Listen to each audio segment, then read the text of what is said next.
Di video ini gue mau berbagi mengenai gimana caranya bisa membeli mobil tanpa riba. Jadi semua bermula dari bisnis gue yang berantakan, ekonomi gue yang berantakan gara-gara hutang-hutang yang sifatnya riba.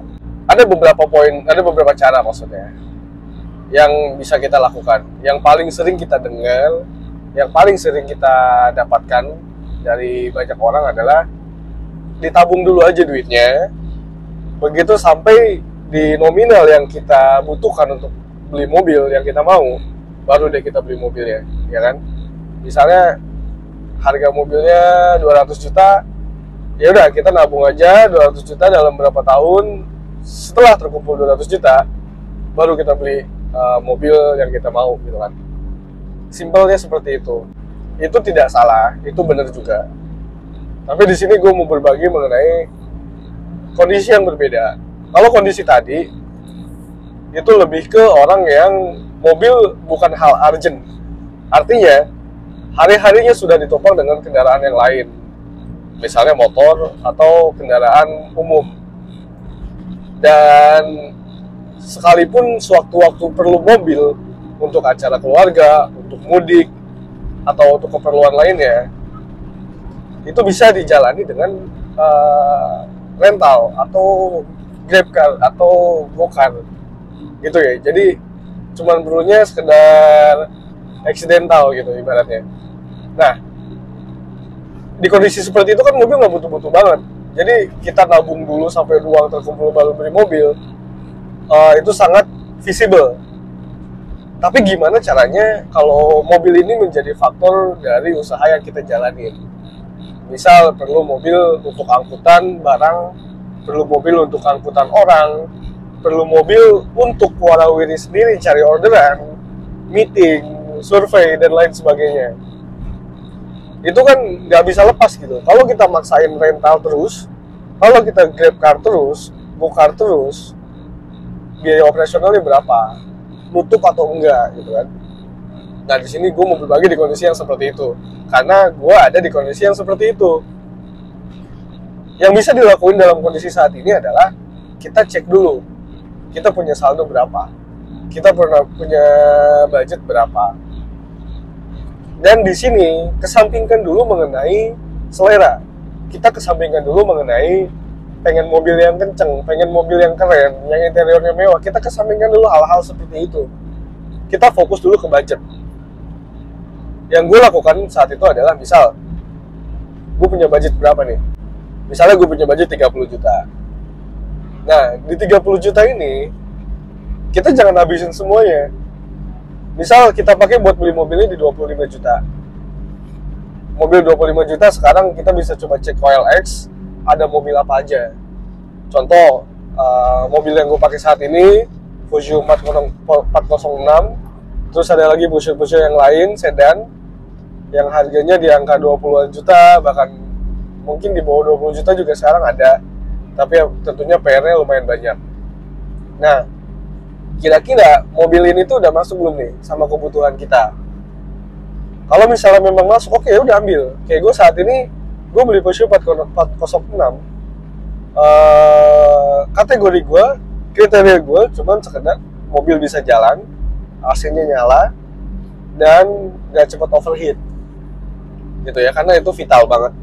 Saat itu semua terpenuhi, gue nggak mikir lagi di mobil keren atau enggak, gue nggak mikir lagi di mobil kenceng atau enggak, yang penting bisa jalan aja dulu. Dan alhamdulillah kegiatan gue ditopang dengan mobil ini terpenuhi gitu. Gue bisa meeting, gue bisa survei, gue bisa bepergian dengan keluarga dan lain sebagainya. Artinya tercukupi lah, secara kebutuhan tercukupi. Terus setelah itu harus ngapain? Karena ini mobil faktor produksi atau ini mobil faktor produktif dalam kegiatan usaha kita, ya sudah, gimana caranya mobil ini bisa balik modal dan ada lebihnya, dipakai usaha terus kan, warawiri dan lain-lain. Lebihnya nanti kita tabungin. Setelah terkumpul, misal nih kita udah punya tabungan 30 juta. Terus mobil ini kalau kita jual berapa nih? mobil second, apalagi sedan Eropa kayak gini, biasanya relatif stabil harga secondnya ya. Tapi kita ambil pahitnya deh. Tadi kan beli mobil 25 juta. Biaya perbaikan taruhlah 5 juta, jadi 30 juta. Begitu dijual kembali, setelah kita pakai manfaatnya, ternyata cuman laku di 25 juta nih. Jadi 5 juta bekas kita perbaikan tuh anggaplah hangus, dan anggaplah itu menjadi value yang sudah kita pakai, karena mobilnya kita pakai kan sehari-hari kan, dan buat usaha juga. Jadi kita punya uang berapa tuh? 55 juta kan? Kalau misalnya mobilnya dijual, ya sudah, setelah 55 juta itu kita cari lagi mobil dengan budget 55 juta. Itu ada mobil apa aja? Misalnya ya, dengan budget segitu kita bisa beli Corolla. Sekarang harganya dari 40 jutaan. Terus mobil ekstraksi mungkin yang lama masih ada harga segitu. Dan banyak macamnya. Mau mobil Eropa, mau mobil Jepang, kita bisa, itu menjadi opsi lah. Nah, ya sudah, habis itu kita beli seperti biasa, sisain spare budget buat repair, buat ganti oli dan sebagainya. Nah, itu udah sampai ke angka 55 jutaan gitu kan. Terus setelah itu harus diapain lagi? Sama kayak yang pertama. Kita pakai mobil seperti biasa, kita pakai buat operasional dan lain sebagainya, sampai akhirnya kita punya tabungan lagi, mobil kita jual lagi, kita beli lagi sesuai dengan uang yang terkumpul, dan lakukan itu terus sampai di titik dimana kita punya target misalnya di 200 juta gitu kan value-nya, nilai uangnya atau nominalnya. Terus ini bisa makan waktu berapa lama? Ini bisa cepat, bisa juga lama. Bisa cepat kalau usaha kita sedang menanjak, itu bisa cepat banget. Bisa lama kalau usaha kita sedang stagnan atau naik turunnya lumayan berat gitu kan. Ini mungkin bisa makan waktu lebih lama. Tapi apakah rugi? Menurut gue pribadi dan pengalaman gue pribadi, ini tidak rugi. Kenapa? Karena mobil sambil digunakan gitu kan, manfaatnya sambil dirasakan. Terus bagaimana kalau yang namanya beli mobil second dan murah, kalau ada trouble dan lain-lain? Nah, itu menjadi plus minus. Minusnya adalah mobil bisanya trouble sewaktu-waktu. Itulah kenapa kita kalau beli mobil bekas sebagai mobil tua, kita harus tetap sparein budget. Nggak cuma untuk reparasi di awal, tapi juga untuk perawatan. Selanjutnya, yang jadi nilai plusnya adalah kita jadi tahu, kita jadi paham mengenai karakter mobil, mengenai karakter mesin, mengenai banyak hal tentang mobil. Karena selama pemakaian pasti ada perawatan, pasti ada hal-hal yang harus di-repair, diganti, atau diperbaiki. Itu pasti bakal banyak banget. Jadi pengalaman kita ngurus mobil itu juga bertambah. Sehingga saat kita di titik target kita nih di 200 juta itu misalnya ya, kebeli mobil dengan harga segitu, kita tuh udah bukan lagi kayak orang yang lugu, baru punya mobil, terus kita nggak tahu apa-apa. Saat ada masalah kita datang ke bengkel dan manut aja mau diapain mobilnya, tanpa kita tahu, gitu kan. Misalnya, oh ini radiatornya harus ganti. Nah kita tuh nggak tahu radiator tuh bentuknya kayak gimana, terus kaki-kaki harus ganti, kaki-kakinya yang mana aja yang harus diganti gitu kan. Karena part kaki-kaki itu banyak gitu. Nah, jadi knowledge kita soal mobil itu bertambah. Selanjutnya, di waktu atau di tahun uang kita terkumpul, budget 200 juta itu mungkin bisa menjadi mobil dengan spek yang lebih tinggi dibandingkan dengan saat ini. Kalau kita punya uang 200 juta, kita beli mobil dengan harga segitu. Misal nih, kalau kita pengen mobil baru, harga 200 juta, ya sekarang dapatnya mobil apa? Mobil Jepang aja, Avanza aja, sekarang harganya udah di atas 200 juta gitu. Dan kenapa kita kepikiran mobil baru? Karena kalau saat ini kita belum ada pengalaman beli mobil, punya budget 200 juta, opsi kita tuh cuma mobil baru. Karena mobil bekas kita masih ada rasa takut tuh.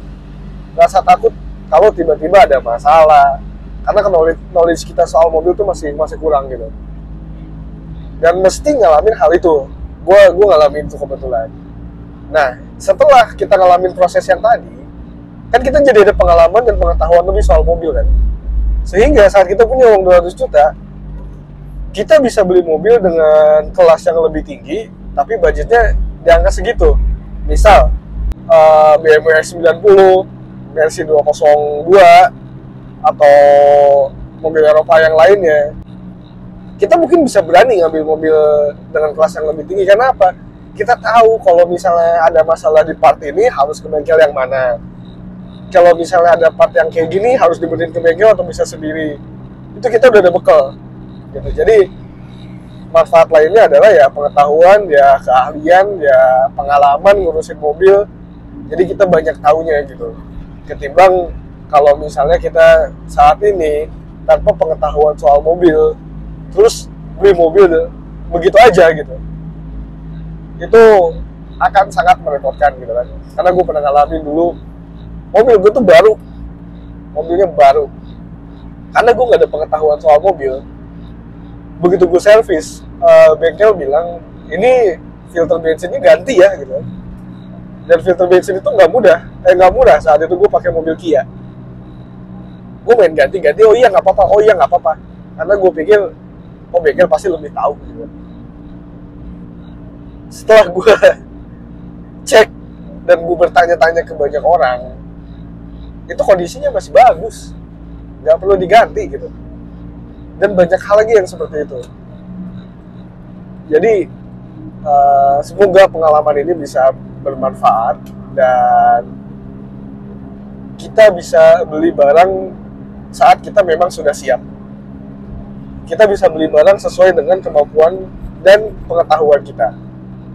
Jadi nggak ada kesan atau nggak ada hal-hal kayak apa ya, kayak kita maksain kelas gitu. Kita tuh kelasnya di sini, tapi kita maksain ke sini dengan cara nyicil. Hasilnya nantinya kita banyak menderitanya gitu.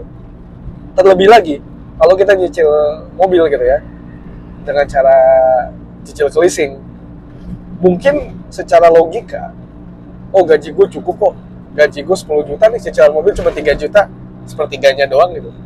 Tapi percaya sama gue, suatu saat lu bakal ngalamin di mana jatuh temponya tuh udah deket, atau udah lewat malah, tapi uangnya belum ada.